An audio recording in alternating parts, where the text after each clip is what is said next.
Hello friends, പുതിയൊരു വീഡിയോയിലേക്ക് സ്വാഗതം. യൂട്യൂബിൽ ഒരു ബാഡ് അപ്ഡേറ്റ് വന്നിട്ടുണ്ട്. യൂട്യൂബിൽ കുറേ ക്രിയേറ്റേഴ്സ് യൂസ് ചെയ്യുന്ന ഒരു ഫീച്ചർ ഇപ്പോൾ യൂട്യൂബ് റിമൂവ് ചെയ്യുകയാണ്. യൂട്യൂബിലെ സ്റ്റോറീസ് ടാബാണ് യൂട്യൂബ് റിമൂവ് ചെയ്യുന്നത്. 10,000 സബ്സ്ക്രൈബേഴ്സ് എല്ലാം തികഞ്ഞ ചാനലുകൾക്കാണ് ഈ ഒരു ഫീച്ചർ ലഭിച്ചിരുന്നത്. നമ്മൾ സാധാരണ വീഡിയോസ് എല്ലാം അപ്ലോഡ് ചെയ്യുന്നതിന് യൂസ് ചെയ്യുന്ന പ്ലസ് ഐക്കണിൽ ക്ലിക്ക് ചെയ്യുമ്പോഴാണ് ഇത്തരത്തിലുള്ള ആഡ് ടു സ്റ്റോറീസ് എന്ന ടാബ് ലഭിച്ചിരുന്നത്. ഇതിൻ്റെ പ്രയോജനം എന്ന് പറയുന്നത് ക്രിയേറ്റേഴ്സിന് അവരുടെ വീഡിയോസ്, ഷോർട്സ് വീഡിയോസ് എല്ലാമായി സ്റ്റോറിയായി പോസ്റ്റ് ചെയ്യാനെല്ലാം സാധിച്ചിരുന്നു.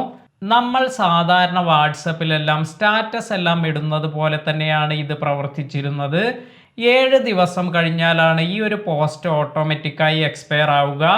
10,000 സബ്സ്ക്രൈബേഴ്സ് എല്ലാം തികഞ്ഞ ചാനലുകൾക്ക് ഇത്തരത്തിൽ സ്റ്റോറീസ് എല്ലാം പോസ്റ്റ് ചെയ്ത് അവരുടെ ചാനലിലേക്ക് കൂടുതൽ വ്യൂസ് എല്ലാം കൊണ്ടുവരാൻ സാധിച്ചിരുന്നു. ജൂൺ 26, 2023 കൂടി ഈ ഒരു ഫീച്ചർ യൂട്യൂബിൽ നിന്നും റിമൂവ് ചെയ്യുകയാണ്. ഒരുപാട് ക്രിയേറ്റേഴ്സ് ഇത് യൂസ് ചെയ്യുന്നില്ല എന്നത് കൊണ്ടാണ് ഇത് റിമൂവ് ചെയ്യുന്നത്.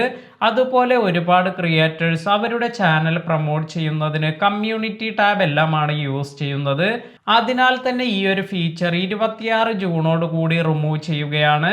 ഇന്നത്തെ ഈ വീഡിയോ നിങ്ങൾക്ക് എല്ലാവർക്കും ഉപകാരപ്പെട്ടു എന്ന് കരുതുന്നു. വീഡിയോ ഇഷ്ടമായെങ്കിൽ ലൈക്ക് ചെയ്യുക. പുതിയ അറിവുകളുമായി മറ്റൊരു വീഡിയോയിൽ കാണാം. താങ്ക്